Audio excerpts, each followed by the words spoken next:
Hello and welcome back to WA Real. I'm your host, Bryn. WA Real brings you real and authentic stories from fascinating people right here in Western Australia. And today I really want to get into what mindfulness is and how we can use this to make positive actions to be all we can be. And today my guest is Kathryn Choules. Born in WA and having lived in a variety of towns from Wyndham to Vass to Kalgoorlie, Kathryn is the founder of Mind and Movement that offers courses in mindfulness and meditation, as well as retreats. As well as offering public programs, her programs have been taken up by staff at UWA, ECU, Royal Perth Hospital, and palliative care education programs. Kathryn originally started her career as a lawyer, working in places like the Ombudsman Office and Disability Discrimination Solicitor. She's also travelled and volunteered in a variety of countries overseas, lecturing at Deakin University in Victoria, and has also been a researcher at Murdoch Uni, before training at the University of Massachusetts Medical School to become an instructor of mindfulness-based stress reduction. Oh, bit of a mouthful, sorry. Yeah. Kathryn, welcome to the show. Thank you. Cool. So let's start with a question that I'm particularly keen about, which is, what is mindfulness? Yeah. What does it mean? I've got friends whose minds are going 10 to the dozen, and often I think they could do with a bit more mindlessness. But what does mindfulness mean to you? Okay. So, interesting, because we probably have a slightly different understanding of it. So interesting to tease this out a bit. Yes. And one of the ways that we can have a look at what mindfulness is by looking at what mindlessness is. And I would say mindlessness are those times when we find ourselves driving home thinking about what happened in the office. We've got no idea, did we stop at the stop sign, go through the green light, how we got home, but we find we're at home somehow. We've been on automatic pilot the whole way. Our body has been present, but our minds have been somewhere else. Our minds have been caught up in thinking, usually thinking about the past or about the future or about, the next holiday, La Land, something else. So mindfulness is actually having the mind and the body in the same place in the present moment, here, now. And we can be mindful of our external environment, and very importantly, we can be mindful of our internal environment as well. Right. Often we go about life putting all of our energy into what's going on out there. Yep. Not aware of what's going on in here. And, bubbling away in here are all sorts of things. There are impulses, there are judgments, there are reminiscences, there are emotions, there are loves and desires. And because all of our attention is outwards or caught up in a story, thoughts about something that happened in the past or the future, we actually aren't so present to what's going on in ourselves. Right. To then be able to make choices about the different experiences that we have inside and actually move us into action without our knowledge. Right. Yeah. So is it like a state, or is it a focus, a point of focus? So yes. Yeah. It's a way of being. Yes. So it's a way of being present to what's happening here now for me in this moment. It's also a set of practices, so we can develop it. And all of us have the capacity to be mindful. All of us at times are mindful, but all of us also spend a lot of our time not present. And, there's interesting research that was done in the US with over 2,000 people, where they randomly surveyed them using iPhones, asked them in that research, firstly, where's your attention? Is your attention on what you're doing, or is it somewhere else? Then ask them, how happy are you, from 0 to 100, and ask them what activity that they were doing. And they were trying to see how often people, in fact, aren't present to what they were doing. And crunching thousands and thousands of bits of data, they found that almost 50% of the time people aren't attending to what it is that they're doing in the moment. Right. So mindlessness is a really normal part of being a human. Our minds are so interesting. They generate lots of lovely stories, and then they can get caught in thought processes that aren't so fun as well. Yes. So, the thinking mind is wonderful, and it's also not so helpful at times. But we often get taken away from this moment here now by that thinking mind. Right. And what are the benefits of being mindful, or what are the pitfalls of not being mindful? Yeah. So maybe starting with some of the pitfalls of when we're not aware of what's happening externally and internally, we will be triggered into behaviour through emotions, through thoughts that we're not even particularly conscious are happening, and find ourselves reacting, find ourselves caught in a negative spiral, without any awareness of what's going on or any capacity to pause and say, is this really what's called for here? Is this how I want to be in the world? Is this good for me, good for others? So that's not so helpful, that mindlessness, that lack of awareness. So you're almost like at the whim of these stories or thoughts or beliefs, labels that you've got. And it's, so you're reacting to them. That's a really good way of putting it, being at the whim of it. And sometimes we talk about thoughts and emotions being good servants and not good masters. Right. And when we're not aware of the process of thinking, when we're not aware of the process of the emotions coming and going, we just are being pulled as if a puppet by those thoughts and emotions. Right. It's not also always so helpful. So in developing greater awareness through practicing mindfulness, we develop the capacity to relate to thoughts, to relate to emotions rather than from them. Right. If that makes sense. To sort of see them exactly as they play out rather than being in them. Exactly. Move from being in the drama to being an observer, a witnesser. Right. Anger's here. How interesting. I can feel that. Yep, I can feel that urge to shout at that person. Yes. Is that really what's going to be the best thing to do right now? Or can I sit with the discomfort of this anger and choose a response that is more likely, in fact, to get an outcome which is an outcome I would like and might be an outcome that's better for that person as well. Yes. I think you said something there about, can I sit with my anger? Yeah. That actually means sitting with something that's quite uncomfortable. Absolutely. And inherently we don't like sitting with things that are uncomfortable or painful. We move away from them. So how do you sit with that? Yeah. Really vital part of mindfulness. I run the mindfulness-based stress reduction program, as you mentioned, which is an intense program. People are asked to practice 45 to 60 minutes a day, about 30 hours of face-to-face contact. And in the first class, I say to them, one of the things that we're going to be learning and practicing and exploring is sitting with discomfort. Now, I don't put that on my flyer. Yes. Oh, that's come and learn how to sit with discomfort. Yeah, that's what I want more how of. to put up and tolerate. Yeah. But when we think about it, when we think about the reality of human existence, which is that discomfort comes at us at all different ways. If our only way of being with discomfort is aversion, get me out of here, blame, denial, all of those reactive ways, we just stay in drama. And because human existence is characterised by discomfort as well as by joy. You say characterised by... Discomfort is part of life. Yeah. It's unavoidable. And if we don't have a way of relating to discomfort other than reacting, it's going to cause us a lot of suffering.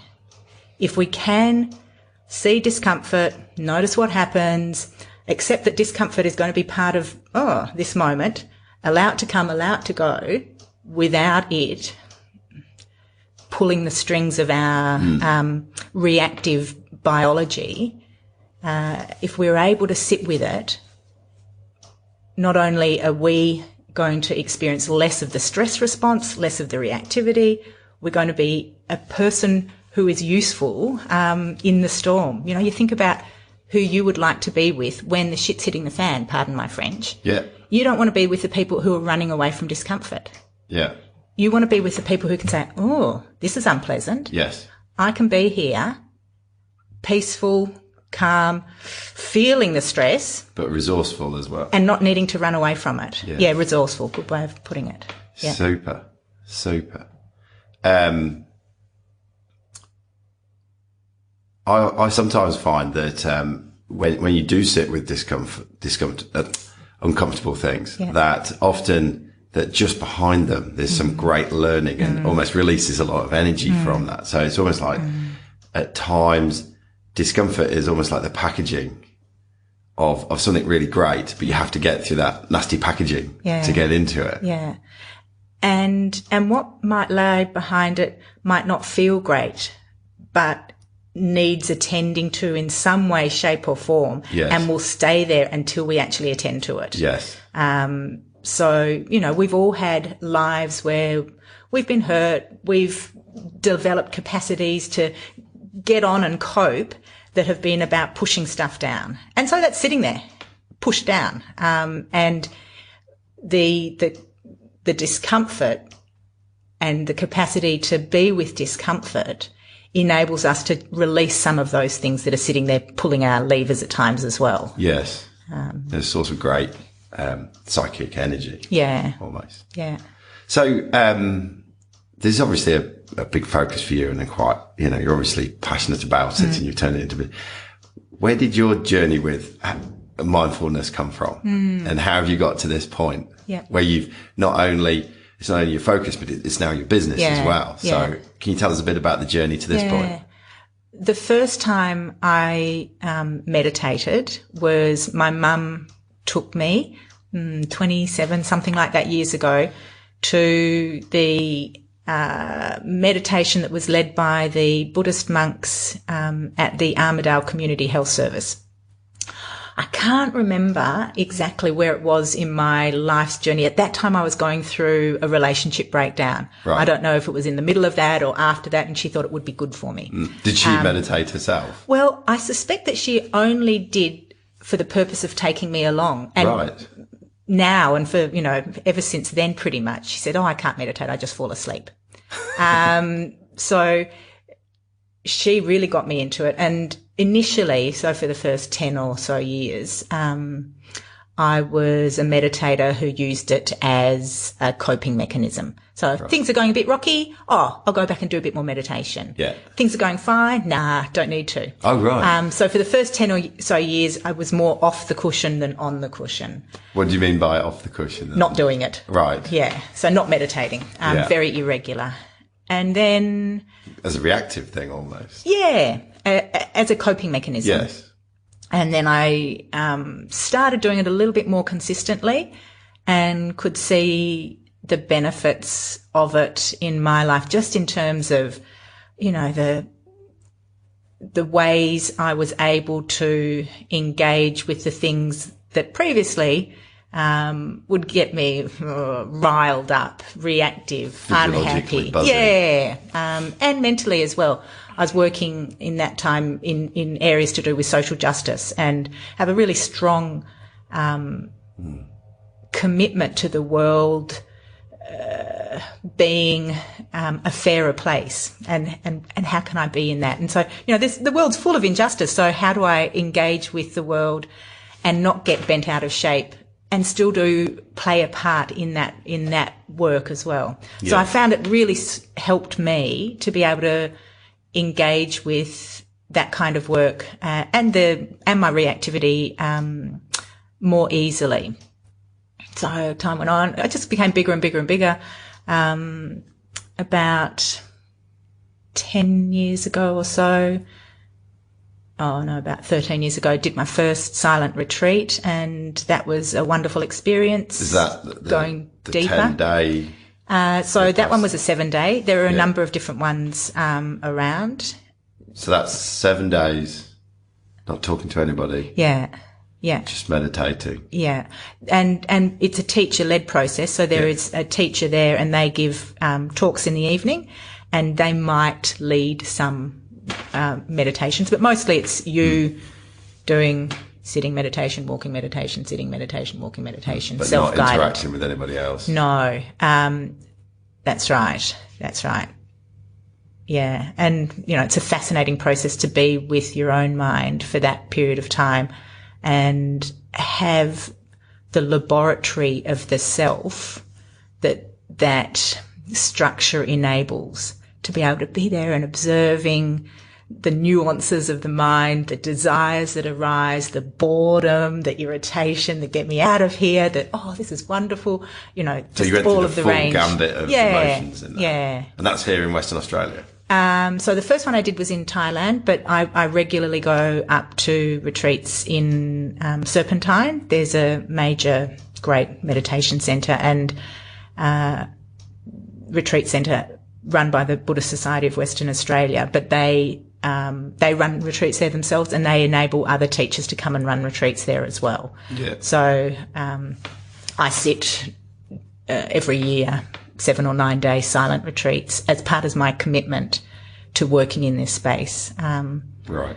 I think it's incumbent on us who are seeking to teach this to be really doing it, doing the work ourselves as well. Yes. Yeah. So it's do as I do, not necessarily do as I say. And it's funny, you know, just on that note, I don't have perfect mindfulness. I am so much a learner in this space, and sometimes I can feel, oh, you know, I should be so much more advanced in my practice to be teaching others.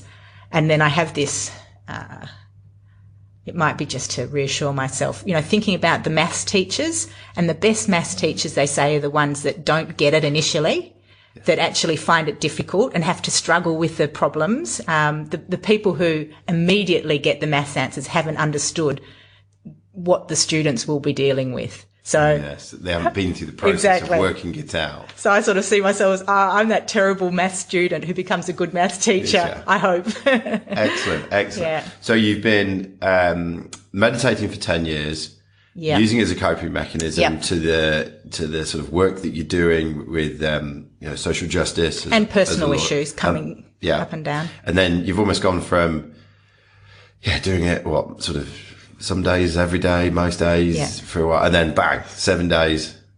Yeah. Flat out. Yeah.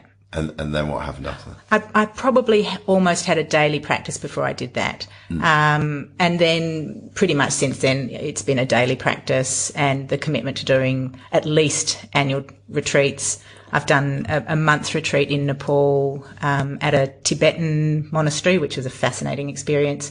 And then in about 2011, 2012, thought, experiencing the benefits for myself, thought a couple of things. How might I be able to use this? How might I be able to do more of it? And how might I be able to use it in my life more? So that's when I thought, I've been brought up with a good, strong Protestant work ethic. If I make it my work, then I'll give myself permission to do more of it. So it was that's a good idea. So then I looked around at the different processes that existed for training people to become teachers in this area, and found the University of Massachusetts mindfulness-based stress reduction instructor program. And the thing that I found reassuring about that, because I had a little bit of a skeptical view on the whole mindfulness business. Yes. So when I looked at their approach, they required people to have a daily practice. They required people to do yoga. They required people to have sat 7 day silent retreats. So I thought, they're doing it from a place where I feel comfortable, from a place that's really grounded. So I thought, okay. And also, because it was at a medical school of a university, they now had 35 years of research into their program.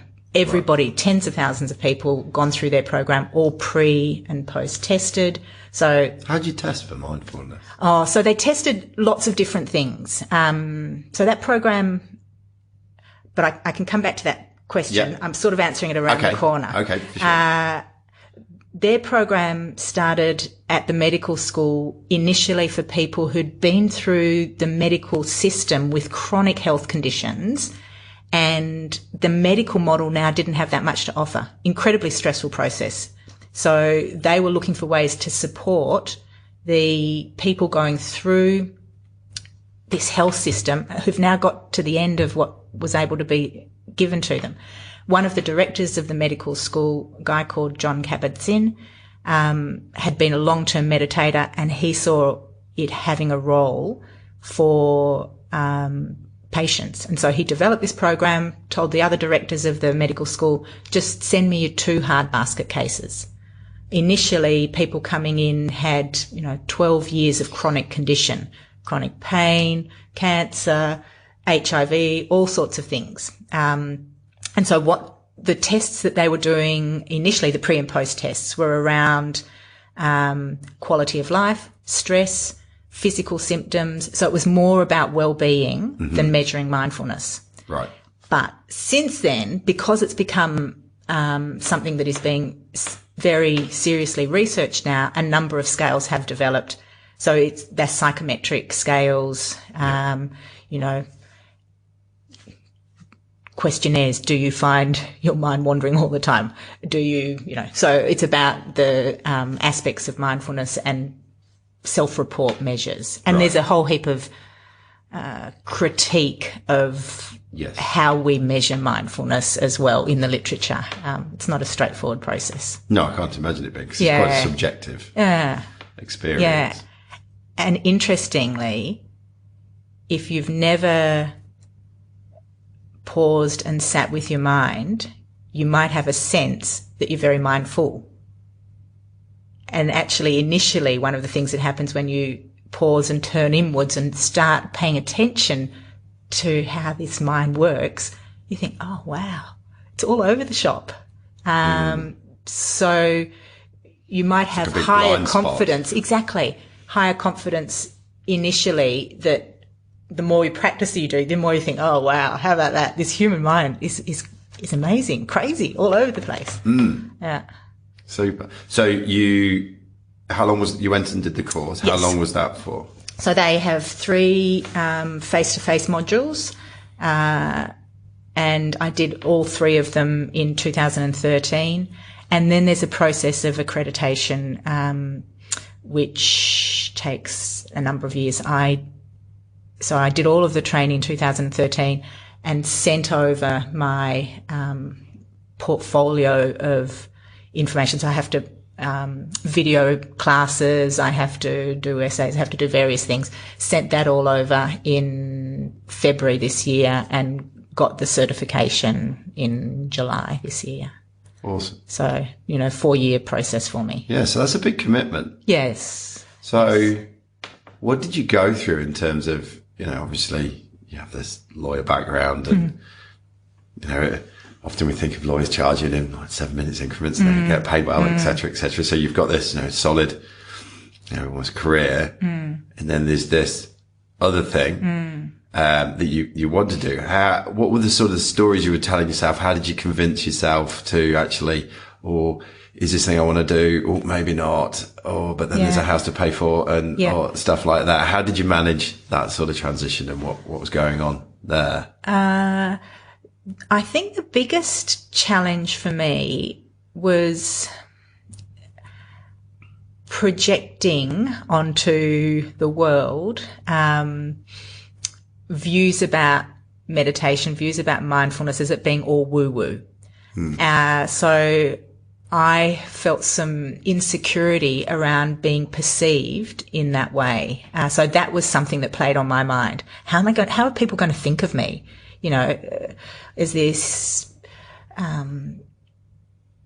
out of touch, out of reality kind of person? No idea. So that was a concern to me. And that was one of the reasons I chose to do the training at the University of Massachusetts. Their research base. I thought I could go back and talk to some of those cynical lawyers and say, maybe you need to look at it a bit deeper. How about having a look at some of this research? Right. So giving it the point of legitimacy. Exactly. So that was part of the not sure what's going to happen.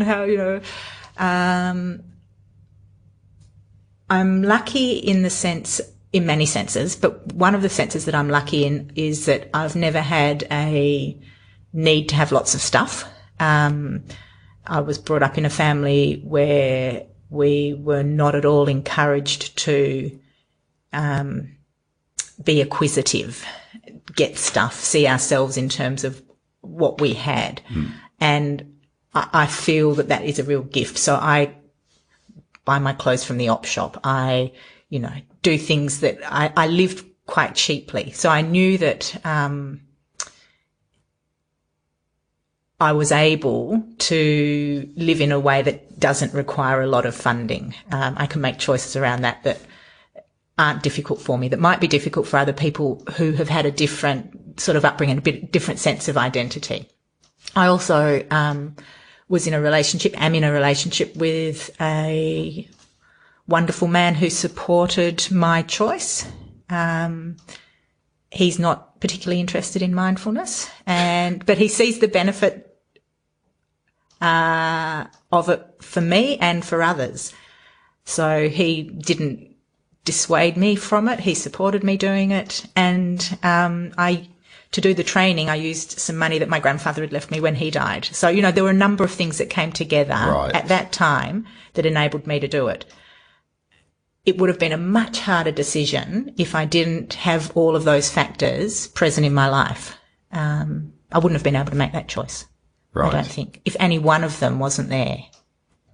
Yeah. And did you go and do the course in Massachusetts with the view of turning it into a business at some point? Or was it to deepen? Oh, right. Yep. No, so I went thinking I'd like this to be my work. Yeah. Right. So you've done the course, and then is that when you set up Mind and Movement? Yeah, and I was working either full-time at that stage or part-time at Murdoch University doing research. Into? Education. So looking at education, secondary education for kids in low socioeconomic areas and their transition through school, their engagement with school, their transitions out of school, what next. So I was researching in that area. So from a social justice perspective, looking at how kids who are least well-resourced find that experience going through school, moving into the workforce or not moving into the workforce. Right. And so that also enabled me to feel, okay, I could do part-time work as I moved into this new project. Yeah. So that was another important factor. Because you still need to pay bills, don't Exactly. you? Yeah. Exactly. And I worked part-time and did the work with Mind and Movement up until the end of 2015. So 2016 and 2017, the first 2 years that I've been full-time in the business. Right. Yeah. So when you originally set up the business, yep. So you've got this knowledge from your course that you've done and your experience in the past. How did you go through the process of packaging it up? What am I going to offer? What benefit am I? How do you sell? How do you sell the state of mindfulness? Even you asking that question's making me squirm because I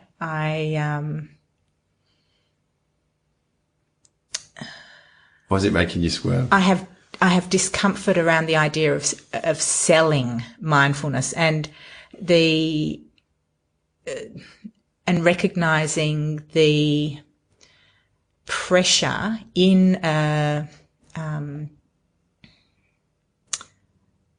marketplace to describe a product, mindfulness, in a way that won't be complete, that won't tell the whole story because you're trying to sell something. So, so that's my disquiet, and that's happening. That's happening. People are making all sorts of claims about mindfulness. Yeah. Based on research that has nothing to do with what they're actually selling. You know, the research into mindfulness on the whole comes from really in the intense programs where people are doing 45 to 60 minutes practice a day over 8 weeks. In those programs, yes, they are seeing changes to the brain. You know, parts of the brain are changing as a result of that. Fascinating stuff. But people then create an app and say, use my app and you'll get all of these results. Well, no, there's nothing to show that that app produces these results. Or come along and do this process, breathe 3 times and you'll get all these results. But there's no research into what they're saying and where the research comes from. Right. If that makes sense. Yes. So people describe what they're doing as mindfulness, and it may well be mindfulness, but it's not mindfulness of the depth that has in fact generated the beneficial results. Right. Yeah. Anyway, so I'm aware that getting into this as my business, there's going to be all sorts of pressure to try and sell it in a way that I might not be comfortable with. So I started off, just ran a little community program with a mate, and we did that for a little while. I also, in 2014, ran the first mindfulness-based stress reduction program for myself. And so I feel really comfortable around that program because it does have... And that's what you learned in Massachusetts. Exactly. It does have 35 years of research into it. I felt comfortable using the description of the program that they use in University of Massachusetts. So I felt ethically comfortable in what I was saying about what I was doing. And I have deliberately not chosen to go out looking for work in places where I think that it might have a tendency to encourage me to tell only one part of the story or start using mindfulness for a productivity benefit or something that I might not be comfortable for. Can you give me an example of that? Okay, so in the corporate sector. Right. So if a corporation comes to me and asks me to do something, fantastic, love to. Does that happen? Yeah. Yeah. But I don't want to be going in and trying to convince anybody that they should have mindfulness in their workplace so that their employees will stop whinging about the conditions and start feeling responsibility for their own stress, so that they'll be more productive. All those things make me feel a little bit uncomfortable about how there would be I would feel some pressure to start selling it in a particular way, which is not where my heart is. Right. Yeah. Where is your heart with this? So my heart in this is about people finding greater freedom from the ways that we are hardwired as organisms. Our biology keeps us reactive. We have a negativity bias. We have all sorts of ways that don't improve the quality of our life and get in the way of us flourishing, if you like, that mean that we make decisions and choices that are conditioned by our past. So what I'm interested in doing is supporting people to understand what it is to be a human being, being more self-aware, having greater capacity to respond to the triggers, the stressors, and make choices that are beneficial to them, beneficial to others. And that can absolutely happen in a workplace. And I do it. I work in a number of workplaces. Yeah. And I feel very comfortable that it's an appropriate thing to do. I just don't want to be going out selling mindfulness. That makes me uncomfortable. Okay. Yeah. So it's a matter of offering it and then this is my signal. Yeah. This is what I'm doing. Yeah. I'm putting it out there, and if it's what you want, you'll come to me. Yeah. So mindfulness, as you describe it, is almost like a state or an outcome, so to speak. So what are you actually doing in your courses? So earlier on, you were saying how people are selling apps and how they link that to this mindfulness state that has all the research behind it and what have you. And what do you do in your sort of programs, the steps that you take in order to achieve that sort of state and experience it? Yeah. Just before I talk about that, I don't want to be saying that apps are not appropriate. I think apps are lovely things, and apps are really important to help people engage in it using the technology. I'm just concerned about claims being made for particular products and ways of doing mindfulness that actually aren't research based. Yes. So I guess what I'm saying to any listeners here. Yeah, use the app if it works. Use the apps, but do your research. Yeah. Consume wisely. Yeah, indeed. So for example, in the mindfulness-based stress reduction program, there are a number of different components to it. We do guided mindfulness meditations. We do reflective processes. We look at a number of different sort of themes, such as perception, conditioning, interpretation. So these education and discussion. Yeah, education and discussion. We look at the ways that we look at the actual human stress response. We look at the negativity bias of the human mind. We explore difficult communications. We look at moving from reactivity to response.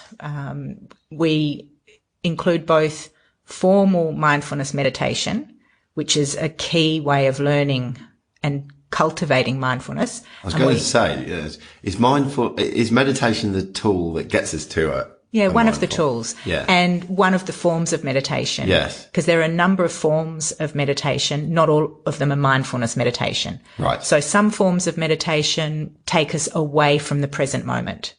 Right. Mindfulness meditation will use an anchor that is here now. So mindfulness meditation is designed to enable us to come into relationship with this moment in a non-reactive, caring manner. Right. So it's not about going off to some other place that's transcendental. Trancing out. Yeah. Astral planing. Exactly. And there's nothing wrong with that approach to meditation. And I do a number of practices that are not mindfulness practices in meditation. But there are some sort of technical distinctions. So mindfulness meditation. Meditation, like mindfulness, is very in vogue. Yeah. There's a lot of meditation this, meditation that. Yeah. And it just seems like there's so many different techniques. Yeah. Yet sometimes, how different is it to just sitting on a chair and being present with yourself with your eyes closed? Yeah. Yeah. If you're sitting on a chair with your eyes closed, being present with yourself, aware of what's going on, that fits within the definition of mindfulness meditation. Right. Yep. So there's formal practice with mindfulness meditation, and then there's informal practice where we bring awareness, presence to what we're doing. And that for me is just as important as the formal practice. So the informal practice where we make a decision, and in the mindfulness-based stress reduction program, people are invited, okay, choose an activity that you do every day, and just every day make a decision as you are about to do it to be there. So if it's, something as mundane as brushing your teeth, rather than ironing your shirt. Yeah, let's do ironing your shirt. So ironing your shirt, you can be ironing your shirt and thinking about what you saw on TV last night.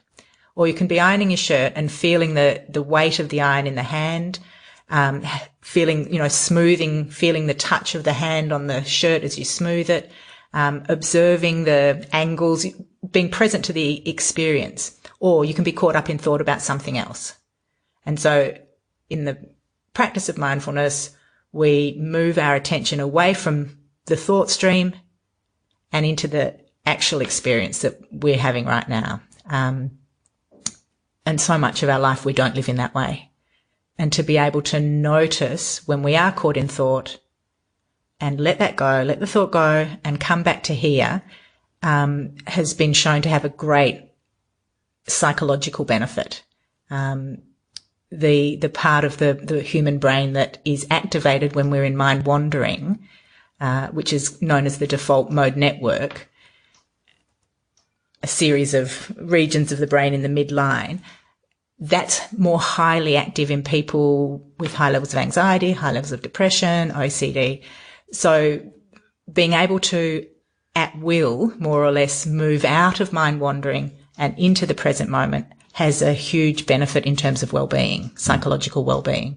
And I think we know that when we think of some of the unhelpful mind states that we get caught in, and how that makes us feel and how that makes us behave. And to be able to stand back from that and say, oh, okay, I'm just not going to put all my attention there. I'm going to choose to put my attention on something that's real here now. Yes.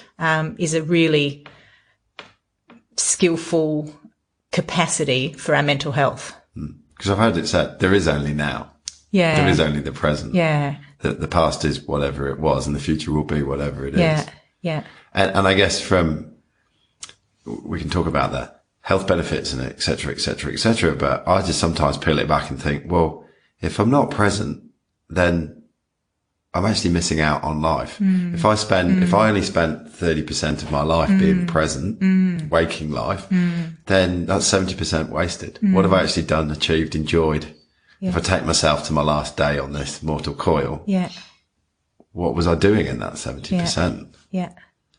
One of the practices that we do in the mindfulness-based stress reduction program in week 2, so one of the home practices is to each day pay particular attention to a pleasant event. And they record it. How did they experience in their body? What were their thoughts at the time? What were their feelings at the time? And then we come back and we unpack that. And one of the revelations that I hear course after course after course in week 3 is it was so simple. It was so, the small things that increased my happiness were always there. I just was looking at them differently. And so by being asked in the program to pay attention to pleasant events, people become more aware of so much more that's happening. And I walk outside and the sun's on my shoulders. Oh, that's a moment of pleasure. Unless I'm caught in my head thinking about, what am I going to do when I get there? If I'm actually present, if I feel the sun on my shoulders, if I'm there reading, and this is a particular person who did the program, I'm seeing her now.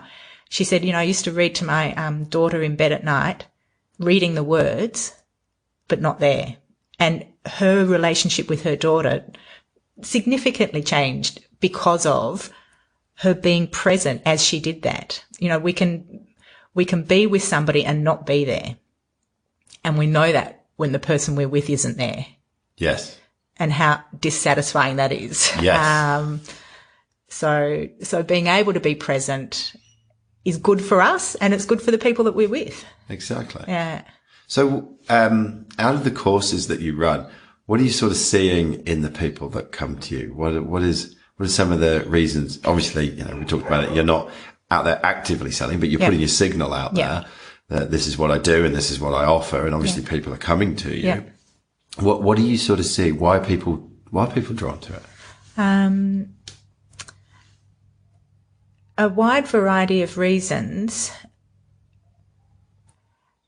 And I think it strikes people at some point in their life that there's got to be a better way of doing it than the way that we're doing it, whatever that is. And it might be that you don't become aware of that until you've had your, second or third relapse into clinical depression. Or it might be that you have this sense of, I've done all the things I've been told to do. I've gone out, got the marriage, got the kid, got the job, got the car, and there's some sense of this pursuit of all this stuff hasn't actually resulted in an underlying happiness. Or people come with chronic pain, people come after relationship issues, people come basically for also, well-being. Yes. It's like an inoculation, I see it. How do I support myself in this crazy world that we live in, where we've got technology keeping us so highly overstimulated all the time, where we've got an intensification of pressure in work, in life. How do I manage this? We are quite simple beings at one level whose biology evolved in a very different time and place, trying to manage this quite intense world that we live in. Yes. So how do I do it? I've been doing my best and I find cracks. Can I do it better? Can I be more content, at peace, and engaged, alive? Both of those things. Yeah. I guess it's interesting you mentioned stress, because stress just seems to be a common word in the everyday vernacular, and by having it as a common word in the everyday vernacular, it's almost legitimizing being stressed. And I'm stressed, so that's okay, that's the thing to be able to do. I mean, when I did my master's degree in business psychology, we had a professor, Carey Cooper, who was quite preeminent in workplace stress, and he described it as almost like a seesaw. And on one side, you've got your perceived pressure of the tasks ahead. And on the other side, it's your perceived capability to deal with that. And when one sort of tips over the other, you either can get burnout when the demand is too much, your perceived demand, is too much. But similarly, when on the other end of the scale is when the demand's not there and you feel that you're highly capable, you can end up with rust out. Which a lot of people, I think, get it in work sometimes, that they're doing the same thing over and over again. Yeah. So there we go. Interesting. And interesting that you use the word perceived as well. Yes. And I think that that capacity to know how we perceive the world is our perception, that awareness is so useful. And most people don't. Most people have no idea that their experience is the result of their perception in a large part. They think it's just how it is. Yes. So to be able to notice, okay, I'm experiencing in this way, I'm thinking of it in this way, and that's because of a whole heap of experiences in my life, my conditioning, my filters. That filter it, yeah. It's not the truth. Yes. It's my perception, and that helps us get a bit of a better angle on our experience as well. Yeah, I think one of the most interesting things that was put forward to me once was the universe is inherently meaningless. It's us that applies meaning to it and how we perceive it and the filters and whatnot. So, do you think that do you think there's potentially a link in the rise of focus on things like meditation and mindfulness as almost like juxtaposition to, we've got the rise of mobile phones and apps and these things that are constantly present, demanding our attention. And I had a previous guest on the show who was telling us that, a lot of apps are based on keeping us in an anxious state, fearful state that makes us want to go back and check in with it. And we always get this present shock that, if I haven't looked at my Twitter feed for like an hour and a half, then the whole world has moved on without me. So as that gets increased, do you believe there's something in there like almost like the greater total self is going, if we're going to amp up on this side, then we've got to do something on the other side to balance this out. Absolutely. Absolutely.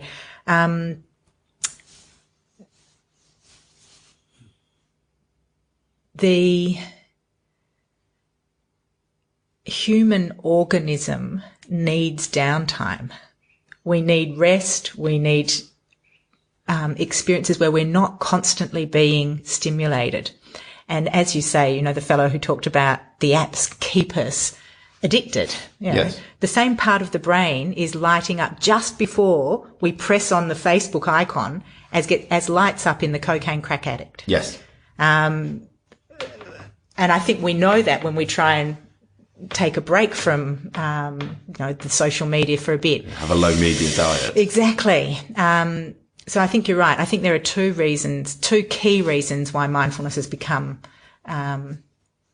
so sought after and so popular. And one of them is the increasing constant turned onness through technology and high increasing pressure in life.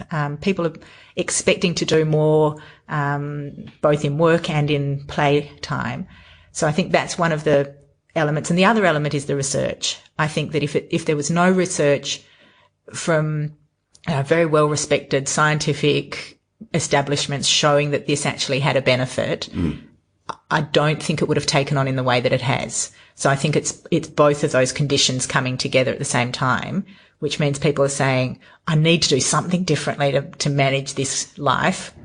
Oh, look at that. The research is saying that I'll be able to do my self-resourcing through mindfulness, and be able to engage with life in a way that's less reactive, engage with the things that come my way, in a more thoughtful, reflective, from a more thoughtful and reflective position.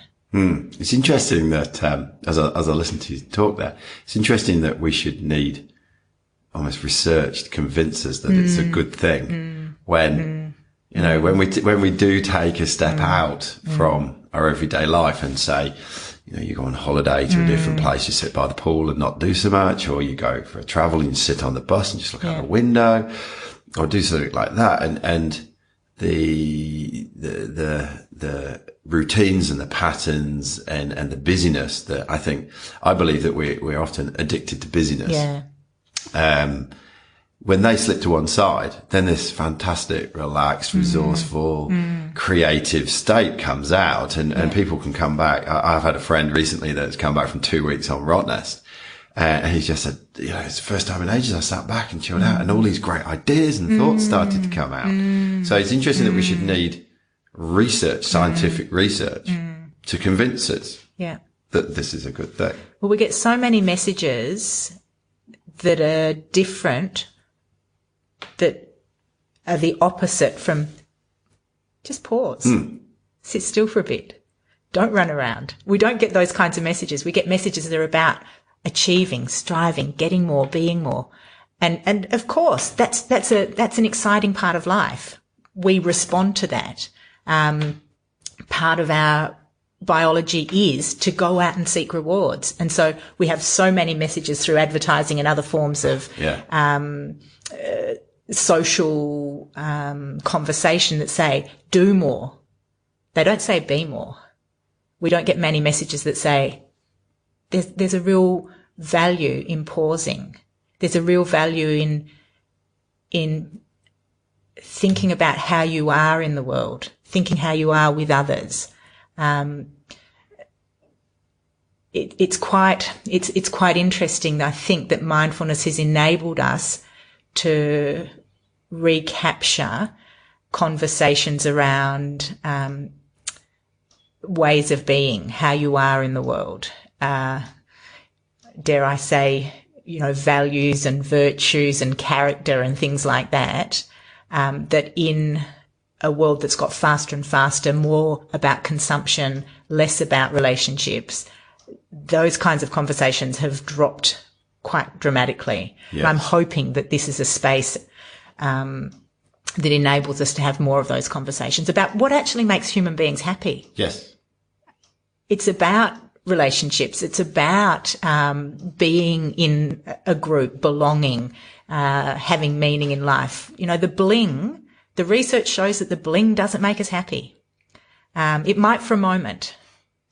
And, you know, it's fun and all of that kind of thing. But if you're thinking about ongoing quality of life, the bling doesn't count for very much. Yeah. That's interesting, that. I think, and certainly listening to what you're saying, I think there's a lot of pressure on us, like you say, to do more. And we're constantly there's a lot of things around which encourage us to stay in that, problem solving, active state of mind. You know, work is continually problem solving. Yeah. And it's that alpha state of brainwaves. Yeah. You know, everywhere we go now, people are going for coffee. You know, and that helps to keep the brain active and alert and problem solving. Yet these other states in sort of like beta state brainwaves and theta state brainwaves, where we can start to access our intuition and more of our resources and realize that there is more within us. I certainly in a few other podcasts, we've got to the conclusion that, we should almost rebadge the world of, self-development to self-revealment, because it's all within you. And by meditating and being more mindful, we can access these resources.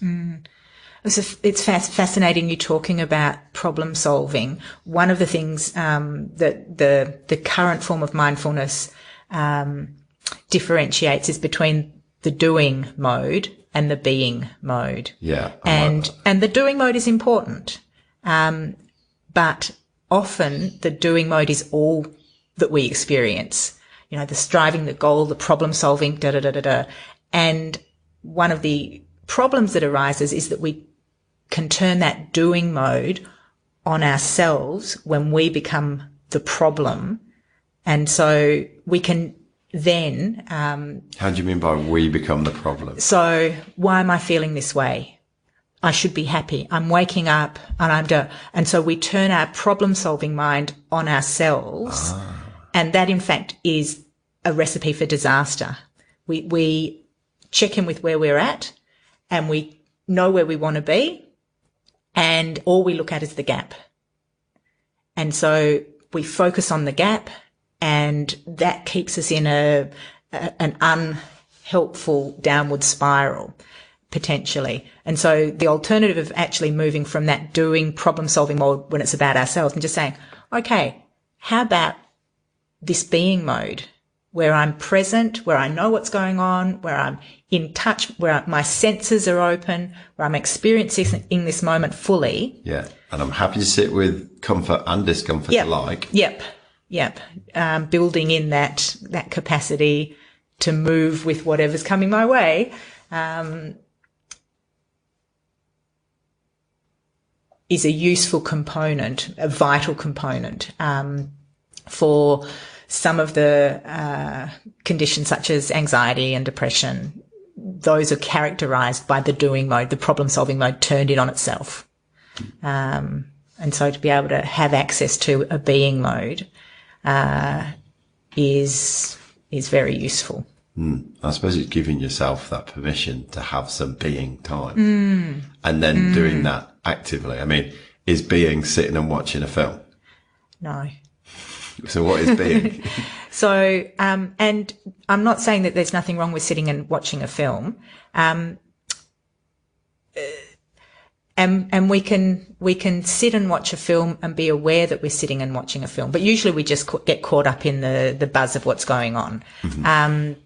So being is having an awareness of what it is that we're doing. Then I've slipped in doing that. Awareness of what's happening in this moment. So if I'm walking down to the bus stop, I'm walking down to the bus stop. I can feel my feet on the pavement. I can feel the wind in my hair. I can feel the bag over my shoulder. I can hear the sounds. I'm connected with my experience. My phone's in my pocket. I actually don't have a mobile phone. No. So that's one of my little structures for minimizing that distractedness through technology. So my phone isn't. But it's not to say I don't spend too much time on my computer connected to social media and things like that. It's just one way of minimizing it in my life. And when I'm sitting down and having dinner with my partner, I'm sitting down and having dinner with my partner. I'm present to that. When I'm having a difficult conversation with a colleague, I'm opening up to that. I'm aware of what's going on. I'm present to the emotions bubbling away, the insecurity, whatever's here. And I'm also experiencing it from the perspective of the other, what's happening as well. So one of the things that mindfulness enables us to do is broaden our perspective. When we're in a stressed situation, our perspective narrows just down onto me, mine, what I need to do to survive in this situation. And in that type of situation, we're more likely to have conflict. When we are able to pause and take a bigger perspective, we can actually think, so what's happening for Bryn at the moment?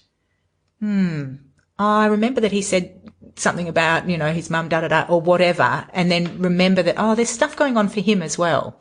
And that enables us to engage with each other in a way that's more supportive of everybody. That broadening of perspective, really useful. How do you see sort of mindfulness and mindfulness levels within Western Australia, and how have you seen it change? Because you were born here, and you've lived in the different places that I mentioned at the start, Wyndham, Bass. how have you seen like sort of almost residual levels of mindfulness change and alter in Western Australia? I've never thought about that. And it makes me think about the fact that all of us in certain circumstances are mindful, in certain circumstances are not. We talked earlier about the measures of mindfulness. So they talk about trait mindfulness and state mindfulness. Right. And so, if everybody in Western Australia right now was given one of these questionnaires, they'd come up with a number about how mindful they are or aren't, as their way of being. So if we're thinking about it in that way, and over time has that changed, I have a sense that technology has made us much more mindless rather than mindful. I have a sense that when we try and stuff so much into our lives, it means that we are constantly in that doing mode rather than present to the experience. I'm thinking about what I'm going to be doing in 10 minutes time when I'm with that person. So we've got so much so that the mind is constantly preparing itself for what next. And that's really hard to be present when you've got lots and lots of things that you're trying to do. I think with the increase of activity comes an increase in mindlessness, and also living higher levels of anxiety,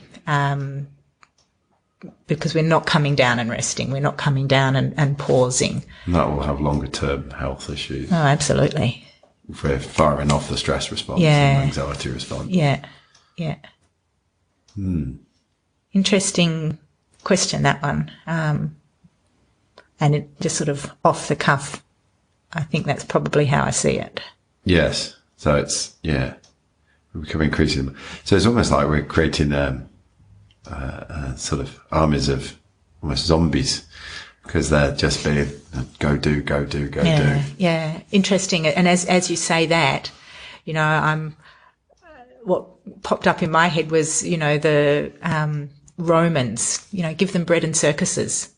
Yes. Give them apps and, technology, mobile phones, and that will keep them so preoccupied that they can be manipulated. So much more easy to manipulate people who are constantly doing and not pausing and noticing what's going on and having time for a reflection.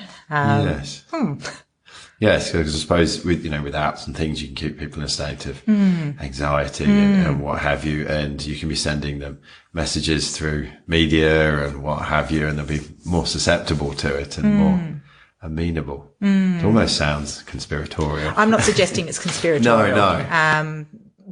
But it means that we are less likely to be able to respond to the conditions of our life, because we don't have that capacity. It's being chewed up in the stuff, the bling.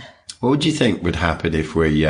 So you mentioned earlier on that there's a scale for mindfulness trait and state. So I take it that the trait is that sort of capacity to be mindful, and then the state is how often you access that in this moment. What do you think would happen to Western Australia if we just upped it a little, upped it 1 point, or maybe 2 points? It's a very exciting thought. I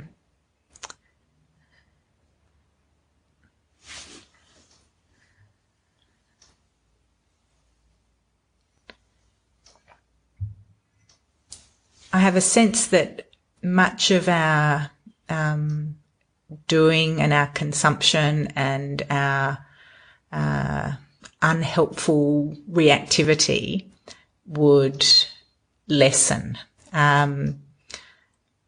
because we would be finding meaning and happiness in things that are more substantial. I think that our capacity to listen to the planet would change. I think our capacity to listen to each other would improve. I think it would be quite a remarkable positive move. Yeah. Even as I posed that question and I was listening to what you were saying, I suddenly thought, oh, what would happen if I got asked that question? Yeah. And strangely, I think, as a healthy byproduct, I imagine things like productivity and what have you would increase, but not at the expense of impacts on healthcare through, chronic depression or chronic backache or things that are associated with stress. So we'd probably become more productive. Yeah. And then Incidentally, and become less of a burden on the infrastructure, but as a happy byproduct. Yeah, indeed. There's research from Aetna, which is a big insurance company in the US, do health insurance amongst other things. 50,000 workforce, quarter of their workforce have gone through a mindfulness program. So they've seen it as a big of value to them as an organisation. They calculate that, and this wasn't how they promoted it, I don't think, but they have calculated decreases in stress, decreases in sleep problems, so positive health benefits for the staff, and 62 minutes a week of increased productivity, which per staff member is about $3,000 at the time they did that research. And they didn't do it ostensibly for that benefit, but that's one of the benefits that came out. Yeah. So, yes. That's brilliant. Yeah. It's an interesting avenue to go down. Indeed.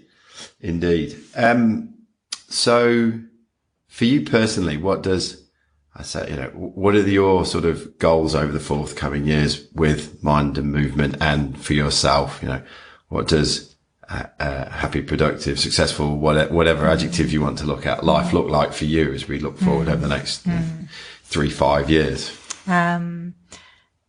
So it's been, quite a bit of work for me to move into this space and move into running a business, which is not something I have an inclination to do. Yes. So, learning marketing, learning running a Facebook page, learning all these things has been an investment of time and energy. Yes. I can imagine, sorry to butt in, I can imagine going through the process of learning how to market Facebook and this, that, and the other. It helps you to refine what mindfulness actually means for you, because it forces you to ask those questions. Yeah. I think that's right. One of the people who came and did the mindfulness-based stress reduction program with me was a marketer, and he's said to me, "Oh, why don't we come, get together and talk about this so I can help you actually refine a little bit better how you talk about it," because he loved it. He loved the program. Thought it was fantastic. So that's still an area of development for me. I would like to do the same programs that I'm running, continue doing those. I love them. I find it so exciting to get to the end of a 8-week program and hear people's responses to what they have learned and experienced. It's wonderful. So I'd like to keep on doing all of that. How does it make you feel? Oh, fantastic. I love week 8 of the mindfulness-based stress reduction program. As I say, that one woman from the last program just pops into my head. And she said that, so each person I invite them just to say something that they've noticed that's changed over the time. And she said, in the last week, her husband had said something to her which was offensive. And normally, she said, I would have jumped up, reacted. This time, I asked him, what did he mean? And he explained what he meant, which was completely different to what I had understood. And so just her different way. And she said, my children and my husband are saying, where's mum gone? Right. So she's calm, she's relaxed, she's engaging with them completely different. And she's loving it. She's saying, I could never have used the word calm for the last 20 years of my life. I'm now feeling calm. Wow. That's so good to be with somebody who's able to say that. Yeah. Make a positive impact. Yeah. So for me, continue doing the programs that I run, but for it to take less hours per day per week. So that's my goal, to have more space in my life and to be doing the same amount of work. And I think that's feasible. I think in the getting up of a new enterprise, it takes a lot of effort.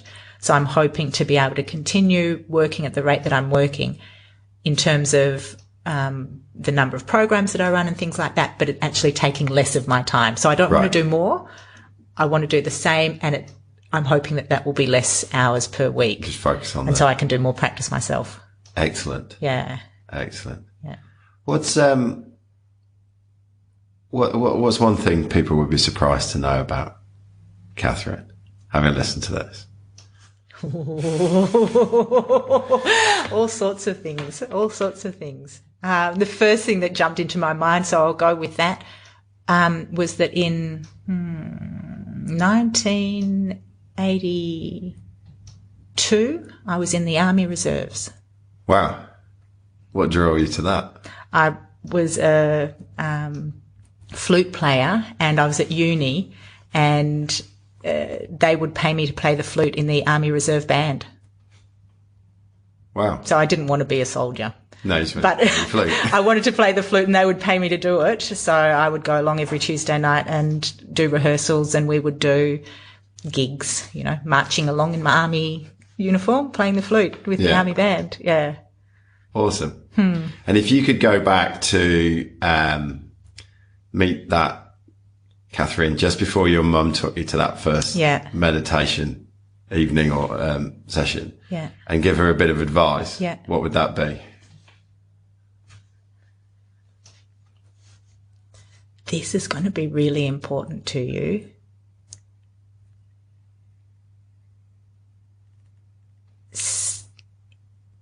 Give it a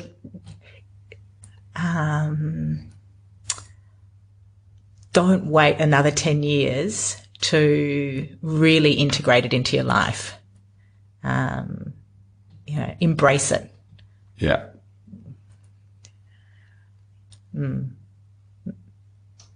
Go for it. Go for it. Yeah. Awesome. So if somebody's listened to all this and they're thinking, how can I start doing this? What's some of the first steps that they can be taking? Yeah. There are some terrific resources online. I would really strongly recommend people have a look at where they come from and what's underpinning them. There are a number of universities now that have online materials. I would choose something that does have the backing of a university if you don't know. There are a number of organisations outside universities that are doing fantastic things as well. But there's also a lot of mishmash that has been put together now under mindfulness, because mindfulness is such a buzzword, that are not in fact mindfulness. So if you actually want to be doing mindfulness, do your research, find out where it's coming from. It can be really helpful to join a group. I personally sit with a group every Tuesday night as well as part of my support, as well as doing the teaching I'm doing. It can be a hard thing to do just by yourself and to sustain it. So find some buddies, find some friends. If apps are something that works for you, use apps, but find out where they're from. And also don't expect a quick fix. It's not a quick fix. I've been doing this now for over 25 years, and it's still an ongoing process for me. Like exercise, it takes some effort, it takes some commitment, it takes some dedication to actually be able to see the results. So don't be surprised after a week that it hasn't solved all your problems. It won't. It's an ongoing, slow process, and it is really worthwhile. It's lovely to be able to experience life in a different way. That you've actively chosen. Yeah, absolutely. Superb. And if people wanted to come and find you, having listened to this, how do they find you?